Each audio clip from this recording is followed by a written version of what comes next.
Baik, Assalamualaikum warahmatullahi wabarakatuh. Selamat pagi, salam sejahtera untuk kita semuanya. Salam Pancasila, Merdeka. Baik, pada kesempatan hari ini Bapak akan menyampaikan materi terkait dengan kuliah kita di farmakognosi, yaitu tentang materi alkaloid. Kita ketahui bersama bahwa kemarin kita sudah menjelaskan berbagai macam metabolit sekunder yang ada di dalam tanaman-tanaman obat yang berkhasiat untuk terapi mengobati tubuh kita ya, dari hal penyakit, kayak gitu ya. Sebelum kita memulai, marilah kita bersama-sama untuk membaca doa bersama-sama. Berdoa dimulai.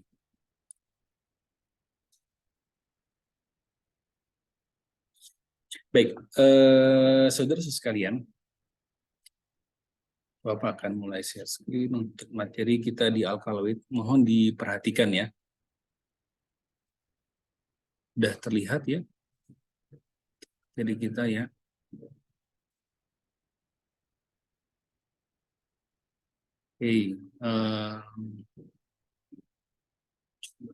Ya, dari sini kita akan melihat ya untuk materi ini yaitu terkait dengan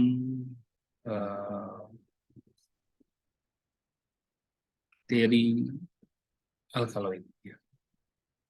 Apa itu alkaloid? Ya, alkaloid kita dari katanya saja adalah alkali ya, yang mirip seperti alkali. Kalau kita ingat tata nama atau urutan atom gitu ya, unsur gitu ya, ada alkali. Batasan yang tepat kita lihat dari kimia, fisiologis, dan biokimia adalah senyawa-senyawa yang ada di dalam alam ya, yang mempunyai satu atom nitrogen. Jadi mempunyai satu atom nitrogen atau lebih, yang merupakan cincin heterosiklik. Jadi cincin yang salah satu titiknya itu ada nitrogennya. Jadi heterosiklik, jadi siklik yang ada nitrogennya. Bersifat basa, kemudian kadang berasal dari tanaman, juga berasal dari hewan. Tapi yang sering kita pakai untuk pengobatan yang tersedia ya, itu adalah dari tanaman. Contoh misalnya efedrin. Efedrin itu untuk flu gitu ya. Colchicine untuk meredakan penyakit gout atau asam urat, nyeri asam urat ya. Ada hordenin. Ya. Rata-rata kita akan mengenal ya, ada yang disebut dengan aminoalkaloid, ada yang protoalkaloid. Apa ini pengertian ini gitu ya? Ya, pengertian ini dari alkaloid itu terbagi menjadi 3 hal. Ya, ada true alkaloid atau alkaloid sejati. Yang kedua adalah protoalkaloid. Yang ketiga adalah pseudoalkaloid. Nah, gitu ya. Apa bedanya ya? Jadi kalau kita ingat kemarin bahwa kalau true alkaloid, dia alkaloid yang terdiri dari unsur-unsur gitu ya, dari asam amino ya, terbentuk dari asam amino, urin, pirimidin gitu ya, asam amino yang bersifat khas alkaloid, bersifat basa lemah ya, dan bersifat farmakologis. Untuk tata nama, kita akan mengenal beberapa alkaloid itu dikenal dari genus tanamannya. Contoh untuk hidrastin, itu kan dari tanaman Hydrastis canadensis. Atau atropin. Atropin itu dari Atropa belladonna. Juga bisa dari spesies atau jenisnya. contoh pada kokain ya, itu obat ini ya, pereda rasa nyeri, tapi ini masuk ke narkotik ya. Eritroxylon coca dari coca. Kemudian ada belladonnin dari Atropa belladonna. Sama ya. Nah, berdasarkan nama simplicianya ya. Simplicia itu apa ya? Senyawa simplicia adalah suatu bahan yang kalau tidak dinyatakan lain adalah berupa bahan yang sudah dikeringkan. Bahan obat. Ya. Contoh pada ergotamin. Ergotamin itu diambil atau alkaloid ergot gitu ya, diambil dari jamur yang ada di Claviceps purpurea. Ya. Nanti kita akan jelaskan di sana. Kemudian berdasarkan aktivitas fisiologis, contoh pada emetin. Emetin itu adalah sifatnya adalah antiemetik, mual muntah. Dan juga dari penemunya. Contoh Pelletierin, penemunya dari Pelletier. Ini adalah contoh untuk penamaan. Nah, itu contoh penamaannya saja ya.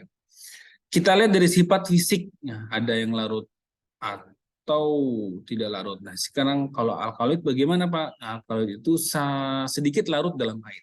Sedikit larut dalam air. Jadi dia larutnya pada pelarut-pelarut organik, ether, kloroform. Nah, ya.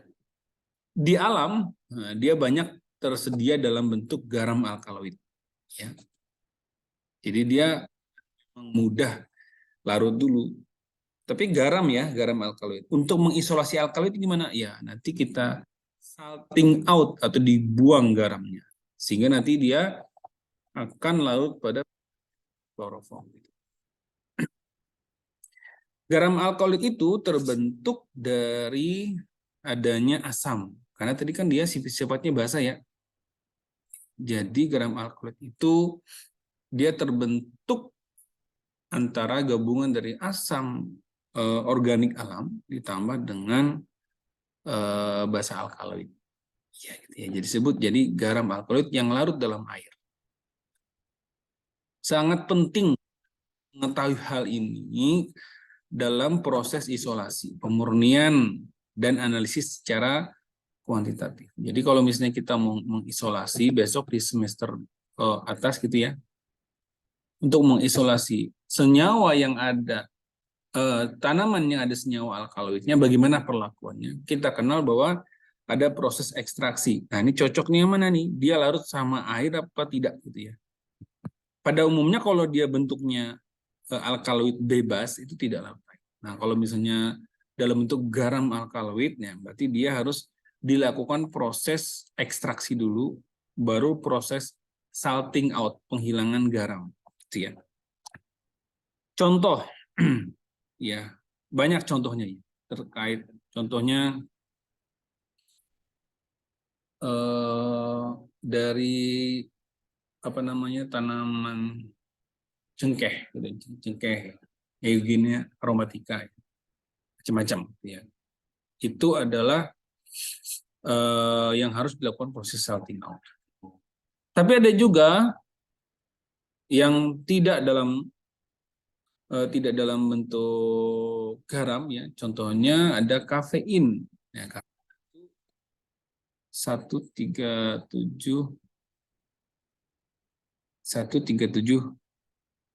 trimetilsantin. Ini diingat-ingat ya. Kan ada juga tuh temannya ada 13 dimetilsantin. 37 dimetilsantin. Itu apa? Itu larut dalam air, dia larut dalam air. Nah, ketika larut dalam air, kita akan isolasi dia. Bentuknya apa? Dari tanaman biji kopi. Kolkisin. Kolkisin itu tadi saya bilang adalah obat asam urat ya, obat nyeri untuk asam urat. Dia larut dalam asam. Kali dan larut dalam netral ya. Ya, lanjut. Nah, rata-rata kalau dia diisolasi akan menghasilkan sebuah kristal. Ada yang kristal jarum, itu seperti apa ya? Kafein itu kristalnya jarum. Tapi kadang bentuknya amorf, ya, amorf, nggak jelas itu, bentuknya berbeda-beda. Ada juga yang bentuknya cair, ya. Jadi tidak bisa kita lihat, tapi bentuknya sudah cair. Contoh pada nikotin seperti ini, ya. Warnanya rata-rata tidak berwarna atau putih. Pada kafein itu alkaloidnya warnanya putih. Kalau berwarna kuning, contohnya pada berberine. Rasa, ya jelas. Kenapa kok bisa pahit, Pak? Iya, karena dia mengandung atom nitrogen yang mempunyai 2 elektron bebas. Ketika dia menyumbangkan elektronnya, dia bersifat basa. Ya, basanya basa lemah, ya.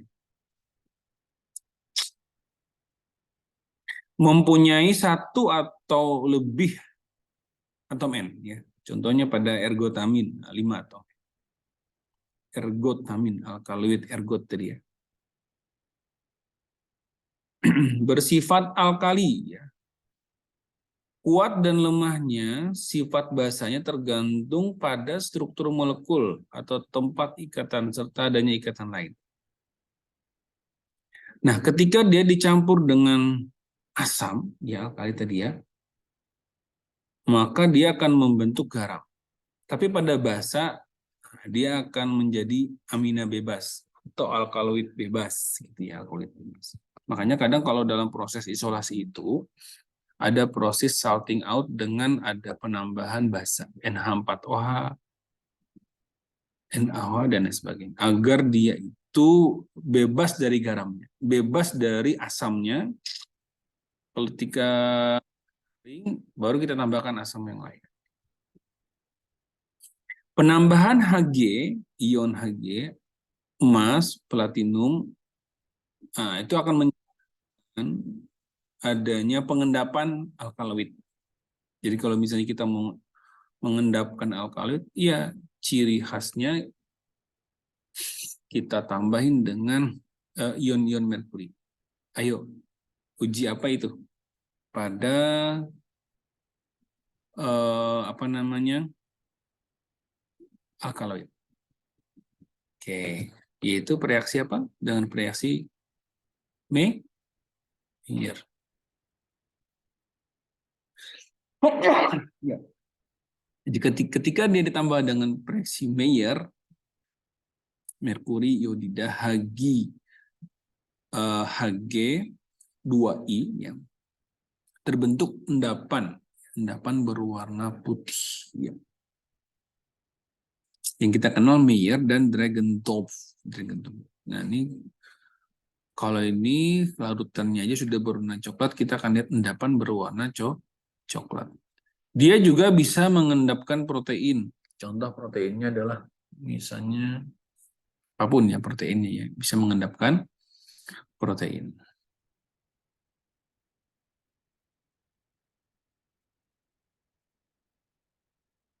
Baik.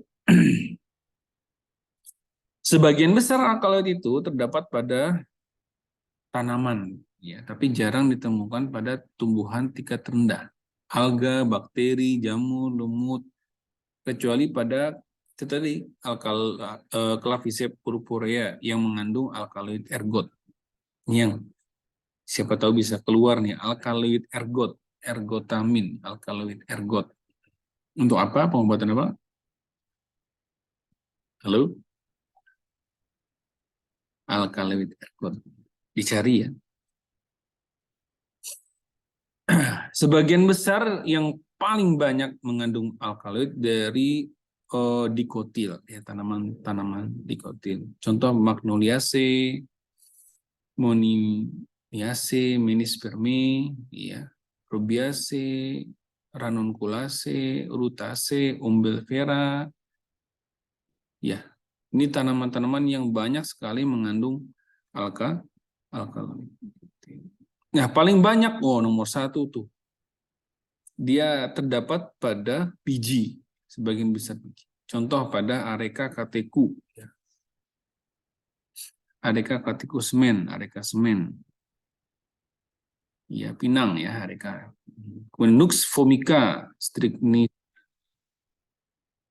Pada buah, urutan yang kedua, contoh pada buah Piper nigrum. Apa ini buah apa? Yo, Piper nigrum. Piper nigrum. Lada.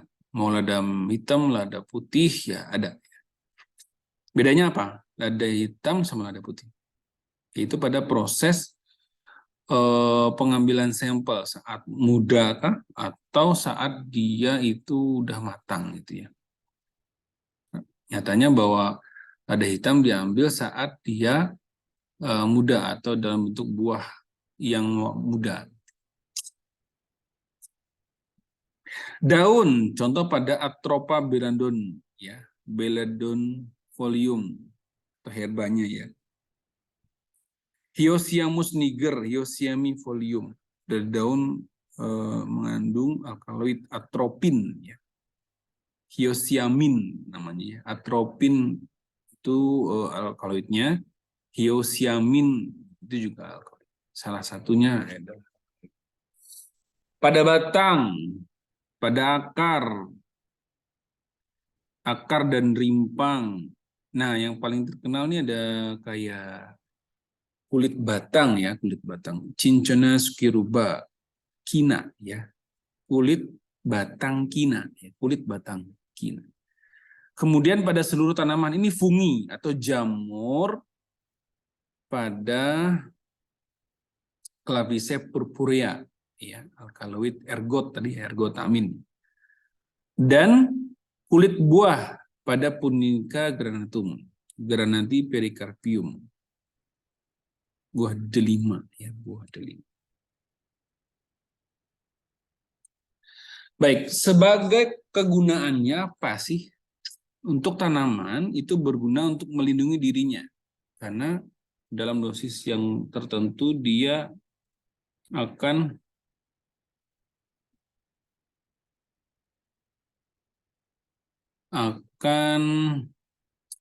menyebabkan keracunan pada, jadi melindungi dari serangga gitu ya. Berikutnya pengatur pertumbuhan tanaman. Kemudian hasil akhir reaksi detoks dan zat cadangan yang berguna menghasilkan unsur N dan unsur yang lain. Nitrogen ya, yang bermanfaat untuk tanaman. Dalam kefarmasian, oh ya, pertama dia digunakan untuk pengobatan. Contoh stimulan sistem saraf pusat. Contohnya pada strychnine, brucin. Untuk analgesik nih yang terkenal ya, menghilangkan rasa sakit. Contohnya morfin. Sekaligus juga bisa menyebabkan efek narkotik. Jadi ada dosisnya tersendiri. Morfin, kodein. Morfin itu buat analgesik, kodein buat obat batuk. Ya, batuk kering ya. Kemudian untuk stimulan pernapasan, obat asma, contoh pada lobelin. Untuk syaraf otonom menyebabkan midriasis ya. Contoh pada atropin, miosis pada fisostigmin atau pilokarpin. Ya. Terhadap sistem kardiovaskuler untuk menaikkan tekanan darah pakai efedrin. Jadi efedrin itu kan atau pseudoefedrin. Sebenarnya dia obat flu, tapi efek sampingnya adalah meningkatkan tekanan darah. Makanya tidak boleh tuh obat batuk pilek untuk orang yang tensi tinggi. Itu nggak boleh ya, karena ada efedrin atau pseudoefedrin lah yang meningkatkan tekanan darah. Nah, untuk menurunkan tekanan darah ada namanya reserpin. Ya, reserpin. Kardiotonik, contoh kinidin. Ya, kardiotonik. Kemudian ada lokal anestetik, kokain, anestetik lokal, nanti bisa disuntik. Kemudian kemoterapi. Nah, ini nih yang kemoterapi ini untuk pengobatan neoplastik, jadi pengobatan kanker. Bisa juga terhadap parasit juga bisa. Anti malaria itu contohnya pada alkaloid kina. Kina itu dulu sampai sekarang kayaknya masih ya untuk mengobati malaria, orang yang kena malaria. Untuk antelmentik itu adalah apa namanya? anti cacing gitu ya. Amebesid ya, emetin. Nah, penggolongan alkaloid dan dari struktur kimianya terbagi beberapa macam. Intinya kalau alkaloid itu punya cincin N satu atau lebih. Penggolongan ada beberapa cara, sering berubah karena alkaloid baru datang gitu ya. Penggolongan berdasarkan struktur ada 9. Ada piridin, piperidin, tropan, quinolin, isoquinolin, indol, imidazol, steroid, amina alkaloid, dan purin. Ini adalah termasuk apa namanya, basa-basa nukleat, asam basa nukleat, basa nukleat. Contoh pada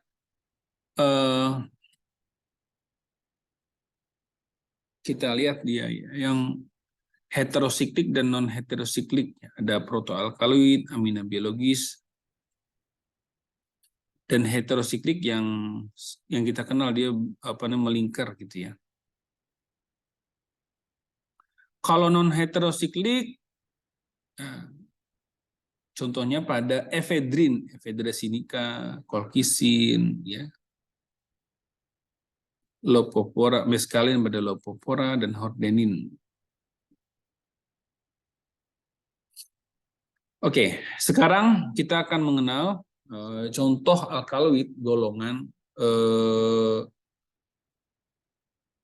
heterosiklik ya. Kelihatan dari strukturnya bentuknya heterosiklik ya. Heterosiklik. Jadi siklik yang ada huruf N. Contoh pada kelompok pirol, pirolidin, higrin pada cocaevelium, pirolisidin, simpitin dalam simpitum ya.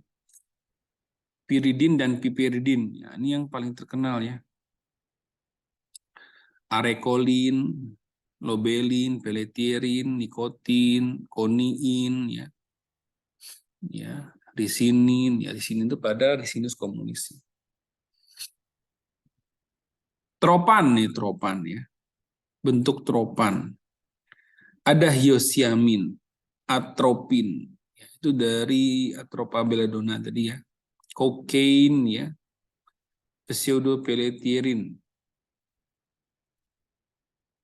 Kalau kokain itu dari eritroxylon coca. Ya, nama tubuhannya adalah eritroxylon coca. Golongan quinolin, ya. Quinolin atau quinolin, contoh bentuk kinin dan kinidin dalam Cinchona sp. Kina ya, dalam kina. Kalau isoquinolin ada papaverin, hidrastin, emetin, turbokukarin, morfin, dan kodein ya. Itu adalah golongan isoquinolin. Nah, itu yang penting di atas saja. Kalau yang lainnya sepertinya yang 7 dan 8 tidak ya. Tidak saya terlalu jelaskan ya. Nah, golongan indol yang paling terlihat di sini adalah vinblastin ya, vinblastin. Alkaloid dari Vinca rosea. Vinca rosea, seperti yang saya jelaskan kemarin, alkaloid Vinca ya. Tapak doro ya, tapak doro. Reserpin itu dari Raoul Vie SP. Ingat ya, reserpin dari Raoul Vie SP. Ergometrin dari ergometrin itu yang tadi ya, alkaloid ergot, ergometrin, alkaloid ergot dari Clapice purpurea, jamur Clapice purpurea. Physostigmin dari Physostigma sp. Kemudian golongan imidazol dan imidazol ya. Ini pilokarpin ya, Pilocarpus jaborandi. Nah, ini yang paling terkenal ya, golongan purin, pirimidin, contohnya pada kofein ya. Kopi, teh, cola, jadi isinya kafein semua ya. Coca-Cola ya, Coke gitu ya. Coca-Cola ya, cola ya. Itu isinya adalah kafein. Teh juga, teh itu banyak loh teh itu kafeinnya. Ada kopi ya. 137 trimetilsantin, ya, karena golongan basa purin, ya. Theobromin, Theobroma kakao dari coklat. Steroid, alkaloid yang ada di dalam Solanum tuberosum, contohnya solasodin. Kemudian alkaloid terpenoid, contohnya pada aconitin, Aconitus napellus. Ini dia tadi, pirin, ya, ini heterosiklik semua, ya, ini heterosiklik juga. Piridin, piperidinolin, isoquinolin, imidazole, pyrrolizidin, pyrrolidin, kinazolin, dan kinolizidin. Indol, apa bedanya Bapak dengan yang ini Pak? Gitu kan. Kalau yang ini apa namanya 5, ini kan 6 ya. Nah, itu dia. Jangan sampai salah.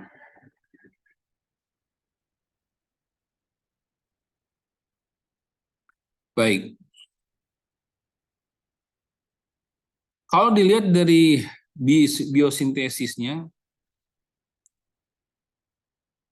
ada piridin, piperidin. Merupakan basa tertier dan akan tereduksi menjadi basa sekunder. Piridin menjadi piperidin. Contoh pada asam nikotinat di derivat asam nikotinat pada arekolin, areka kateku. Ada tropan, ya, ornitin, ya, prekursor piridin, ornitin. Misalnya pada hiosiamin, atropin, kokain, dan skopolamin. Vinolin, yaitu prekursornya, yaitu bahan sebelumnya adalah asam amino triptopan, ya. Contohnya menjadi alkaloid kina. Isoquinolin, contohnya pada emetin, berberin.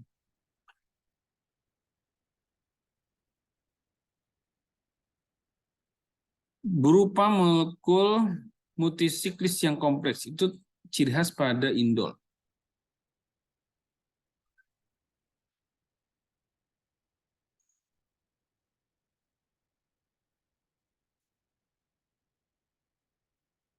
Sebagai prekursornya dari senyawa-senyawa monoterpen atau minyak siri. Awal-awalnya dari sana, ya, terbentuk menjadi alkaloid. Contoh pada alkaloid ergot tadi, ya, ergotamin, vinblastin, ya.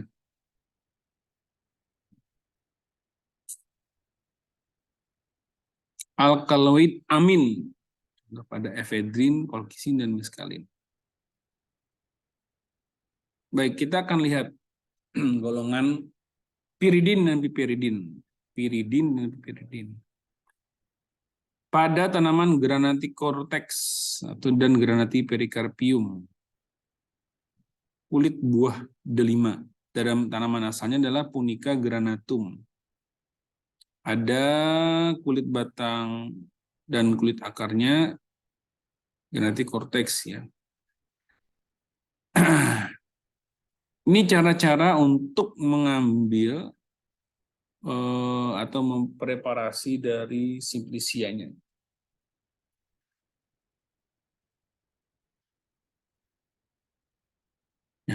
Kandungannya itu dalam kulit akarnya terdapat alkaloid peletierin.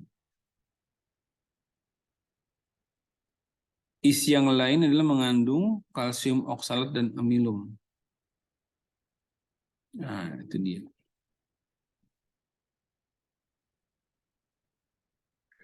Berikutnya adalah Nicotiana folium, daun tembakau dari tanaman Nicotiana tabacum. Ya, ini pemberiannya berupa daun bertangkai pendek kuning kecoklatan. Taulah seperti daun tembakau, ya. Daunnya memanjang seperti lidah tombak, dan seterusnya. Ya. Kandungan dari Nicotiana tabacum, ya nikotin. Nah, nikotin. Nikotin. Penggunaannya untuk bahan pembuat rokok dan juga sebagai insektisida. Jadi hati-hati ya. Ketika dia dibakar, dia bisa menjadi insektisida. Nah, makanya aneh ya kalau misalnya orang ngerokok itu sama aja dia mengkonsumsi insektisida. Insektisida. Areka, semen, biji pinang, Areka kateku. Areka kateku sebagai cacing pita, obat cacing pita, melemahkan otot dari cacing pita itu. Golongan tropan contohnya pada Belladon herba atau Belladon folia, daun Belladon, Atropin belladona. Kalau mendapatkan yang sering digunakan di bagian daun, contohnya pada folianya, daun yang dikeringkan. Baunya rasanya pahit getir. Ini dia ya.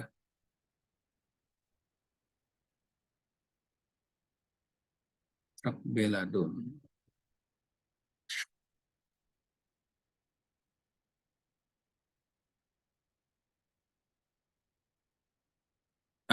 Papaver fructus, buah opium, buah candu. Nah, jadi kalau kalian menanam ini, kan kelihatan nggak mungkin yang ditanam ya, karena ini bagian dari narkotik psikotropik, narkotika ya.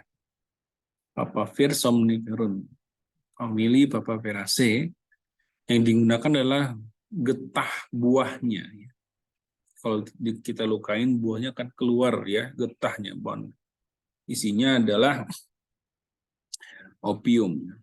Dan kita ingat bahwa ternyata narkotika itu bebas diperjualbelikan di 3 negara segitiga emas. Thailand, Laos, ya, Burma, Birma, Myanmar. Bentuk kapsul, bulat telur dan hampir bulat. Warnanya coklat kekuningan. Isinya adalah morfin. Ada sedikit kodein, ada narkotin, dan asam nikon. Biji tidak mengandung alkaloid tapi berisi lemaknya. Bijinya nggak mengandung alkaloidnya, tapi mengandung lemak. Efek penggunaannya akan menyebabkan tidur, tidur sedatif ringan, dan untuk sebagai obat batuk. Ini untuk kodeinnya ya. Sediaan farmasinya adalah berupa Papaveris extractum liquidum atau bentuk sirup. Nah, dari getahnya itu kita akan mendapatkan tadi opium ya. Nah, ini dia nih bentuknya. Yang getahnya ini. Ketika kita lukai, akan kelihatan cairan ini ya. Isinya adalah morfin. Oh, ini cara produksinya ya. Ditoreh untuk mengeluarkan getah. Baru kita sadapnya, ambil gitu ya getahnya. Dan dikurangin kadar airnya gitu ya. Berbagai jenis opium, ada opium Turki, opium Macedonia, opium Iran, opium India, jenisnya macam-macam gitu ya. Sampai opium Mesir. Ya. Dianggap rendah mutunya jika warnanya agak kehitaman, berarti yang putih bagus. Rasanya pahit, yang pahit itu pasti bagus gitu ya. Nah ini dia. Paling tinggi dari opium itu istinya adalah morfin.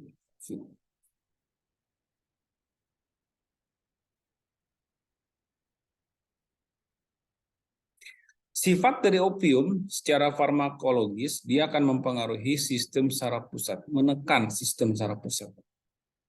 Mula-mula dia sebagai stimulans, tapi dia terakhirnya sebagai depresan. depresan. Makanya dia bisa menjadi sebagai analgetik, menghilangkan rasa, hipnotik, namun dia bersifat narkotika. Ini yang nggak bagusnya ya. Hilangkan rasa, tapi dia ketergantungannya sangat tinggi. Iya, wajar ya kalau ada sebuah kota di mana itu ya Meksiko yang jadi kota pecandu narkoba ya, karena wah penggunaannya luar biasa. Nauzubillah ya. Ketika mengkonsumsi ini, maka mengurangi peristaltik atau gerakan usus di dalam usus, lambung, usus, pencernaan terhambat semuanya. Dan dapat menyebabkan kontraksi, pupil matanya mengalami kontraksi, pelebaran gitu, kontraksi. Pelebaran apa pengecilan ya, kontraksi ya. Pupil matanya mengalami kontraksi. Iya. Kemudian ada golongan indol. Golongan indol pada ini yang paling bagus nih. Contoh ya, pada Rauwolfia radix, akar pule pandak. Tanaman asalnya adalah Rauwolfia serpentin. Serpentin band. Penghasilnya dari macam-macam India, Thailand, ya. Ini dia ya, Rauwolfia. Ada 3 golongan alkaloid di dalam Rauwolfia. Yang paling terkenal adalah reserpin, lihat ya, reserpin. Rawolfinin jarang ya, fitosterol serpentin jarang gitu.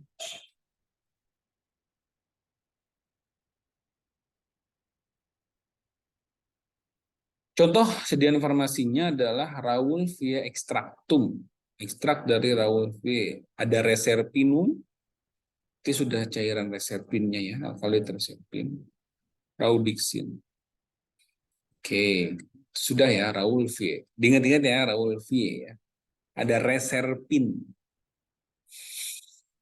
Catranthus rosea dari tanaman tapak doro itu mengandung alkaloid vinca, ya alkaloid vinca sebagai anti neoplastik atau anti kanker, ya vincristin, vinblastin gitu ya vinlerosin ya sampai sekarang masih digunakan. Dan untuk pengobatan leukemia, sekali lagi ya, pengobatan leukemia, Hodgkin disease, ya, Hodgkin disease. Ini dia ya. Oke, jadi Hodgkin disease. Tuh ya. Berikutnya adalah alkaloid ergot, ya, dari tanaman kelas Clavice purpurea, jamur, ini jamur ya, yang hidup pada sereal, pada apa namanya? Eh, pada sereal ya, pada sereal. Ya. Bagian yang digunakan adalah badan buah dari jamur Clavice purpurea. Itu jamur yang tumbuh di sereal. Itu sereal apa? Makanan khas untuk pembuatan roti itu loh sereal ya.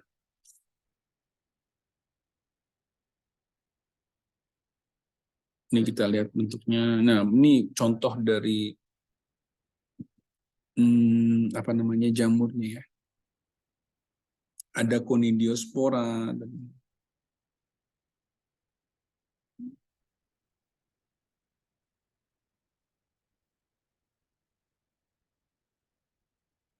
Ya,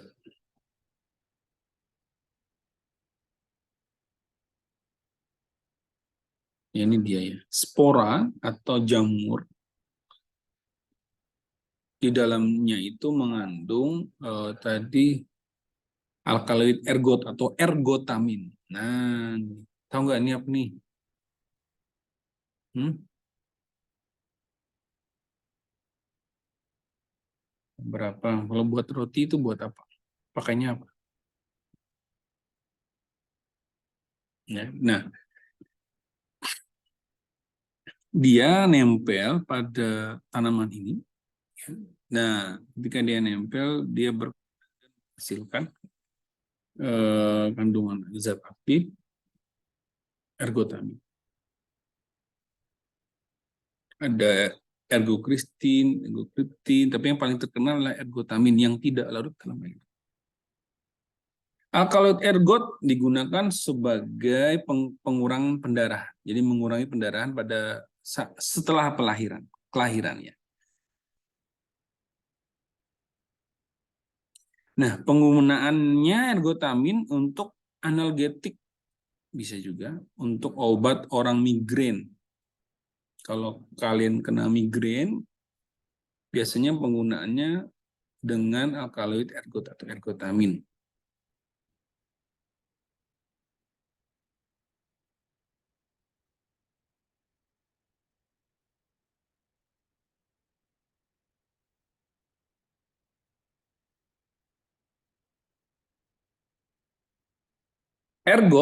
Alkaloid ergot sangat mudah dirusak oleh serangga, jamur, dan bakteri, sehingga harus cepat dikeringkan dan disimpan dengan ditambahin kalsium oksida atau kapur di sekelilingnya, biar tidak ada airnya ya, karena air itu tempat pertemuan jamur dan bakteri. Oke. Strychnia semen. Ya, tanamannya Strychnos nux vomica. Strychnos vomica. Daerah penghasilnya Kamboja dan Sri Lanka. Ini ya, nux vomica. Ya. Ada nux vomica ini menghasilkan alkaloid strychnin sebagai stimulansia dan antidot. Antidot itu penawar penyakit saat penggunaan barbiturat.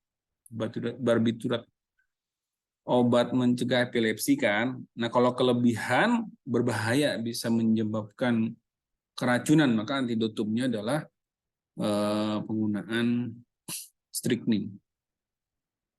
Ini dalam farmasi ada ekstraksium strychni, zikum, kapsula verotonik. Strychnin sangat beracun dan hanya digunakan dalam riset bidang fisiologi dan neuroanatomi. Jadi memang harus orang-orang yang ahli yang bisa menggunakannya. Baik. Berikutnya adalah golongan imidazol. Imidazol itu contoh pada pilocarpifolium, pilocarpin, ya, pilocarpin.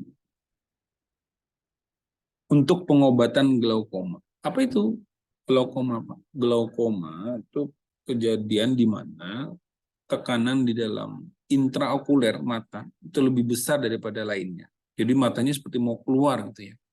Nah, jadi pengobatannya adalah dengan penambahan tetes mata pilocarpin atau sendoglaukoma. Ada itu. Kandungannya adalah pilocarpin. Tapi ketika menggunakan obat ini, efek sampingnya akan merangsang keluarnya saliva, ngeces. Ya.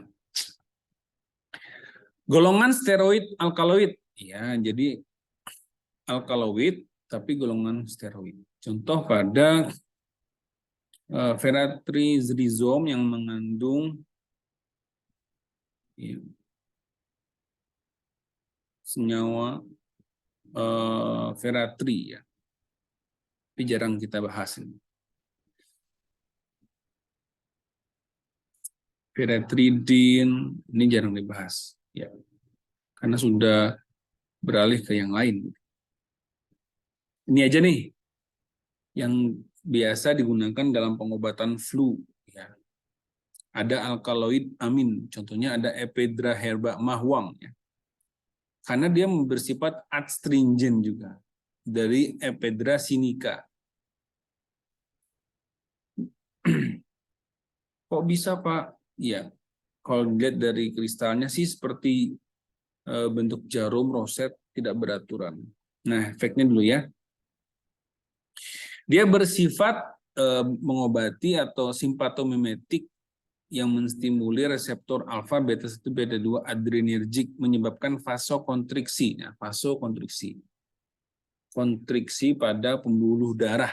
Makanya ketika dia digunakan, dia bisa mengobati flu. Tapi efek sampingnya adalah vasokonstriksi atau peningkatan tekanan darah. Nah, makanya tidak boleh digunakan untuk orang-orang yang flu tapi dia tensinya tinggi. Nah, lihat ya, gitu ya.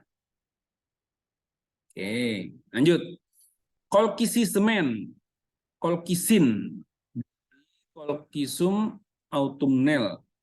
Ya, ini masih digunakan loh untuk meredakan nyeri pada orang kena gout. Ya, gout itu adalah asam urat. Ya, itu nyeri sekali. Ya, pilihan utamanya untuk mengobati nyerinya adalah dengan colchicine. Nah, ini dia nih. Golongan purin dan pirimidin. Ada cola semen, ya Coca-Cola gitu ya. Kandungannya itu cola.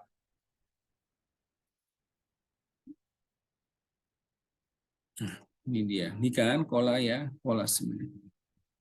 Isinya paling banyak kafein, theobromine, ya, sebagai minuman penyegar. Benar kan? Coca-Cola itu memang awalnya dia minuman penyegar karena ada mengandung kafein. Sama seperti halnya kopi, kopi juga mengandung kafein, ya 1,2%. Yang cola tadi itu. Tapi kalau Coca-Cola isinya kafein dan gula yang paling banyak ya. Aduh, jadinya minum Coca-Cola efek segernya dapat tapi gulanya juga dapat, itu jangan hati-hati ya kebanyakan. Hmm. Ini kopi. Kopi itu bukan berwarna hitam loh, tapi buahnya berwarna merah. Kalau udah matang kita ambil bijinya, bijinya berwarna putih. Ketika disangrai baru berwarna hitam. Oke, dia sebagai minuman penyegar kopi itu pewangi, ya, menghilangkan bau juga, ya. Nah, si kafein mempengaruhi sistem saraf pusat, ginjal, otot, dan jantung. Jadi kalau kita minum kopi, wah semangat nih gitu ya, karena mempengaruhi itu. Tapi bahaya ke minum kopi terlalu banyak, ginjal kita yang bahaya ya. Cukup-cukup saja. Gitu. Iya. Teh juga kandungannya ada kafein juga, tapi tambahannya dia punya ECGC, epigalokatekin galat, antioksidan gitu ya. Jadi minum kafeinnya 4% loh, banyak banget gitu ya. Tein namanya, kafein tein. Kafein dari teh gitu ya. Bisa sebagai penyegar, jelas tehnya. Habis minum teh seger gitu. Kopi juga seger gitu ya. Coklat juga seger. Ada bermacam teh. Ingat ya, ada teh hijau, ada teh hitam. Kalau teh hitam itu dia harus difermentasi. Kalau teh hijau tidak. Tapi ada satu lagi teh dari pucuk, namanya teh putih. Nah, itu yang jadi penelitian saya. Berikutnya adalah kakao semen, biji coklat. Bijinya loh ya. Kalau coklatnya ya buah coklatnya warnanya putih sebenarnya, tapi bijinya warnanya coklat, biji coklat. Karena mengandung theobromin. 1% theobromin. Lemaknya juga lemak coklat ya. Efek sampingnya, efek dari theobromin, ini ya, relaksan otot polos. Makanya ketika kita mengkonsumsi coklat itu relax rasanya. Tapi juga bisa menyebabkan sering ke belakang juga sih. Dan sebagai pengobatan angina pectoris atau udem jantung. Jadi kalau misalnya ada orang sakit jantung, Pak, konsumsi coklat aja gitu ya. Karena dia mengandung theobromin, relaksan otot polos. Ya. Golongan terpenoid alkaloid ya. Ada aconiti tubera ya. Umbi dari aconitum. Tapi ini tidak terlalu kita bahas ya. Ini aconitum napellus. Aporfin, golongan aporfin. Norlupinan. Kita tidak lewatin saja ya. Nah, sampai di sini dulu pertemuan kita tadi. Yang penting adalah beberapa alkaloid kita yang kita gunakan sebagai pengobatan yang sering kita temukan di apa namanya? Kita temukan di sehari-hari. Ada kopi, coklat, teh. Untuk pengobatan tadi ada alkaloid ergot, ya, dan seterusnya. Ya, terima kasih atas perhatiannya. Assalamualaikum warahmatullahi wabarakatuh. Kita stop share dulu ya. Bapak harap sih ini bermanfaat ya, walaupun waktunya ada ya, cukup ya. Terima kasih. Assalamualaikum warahmatullahi wabarakatuh. Sampai ketemu di pertemuan berikutnya.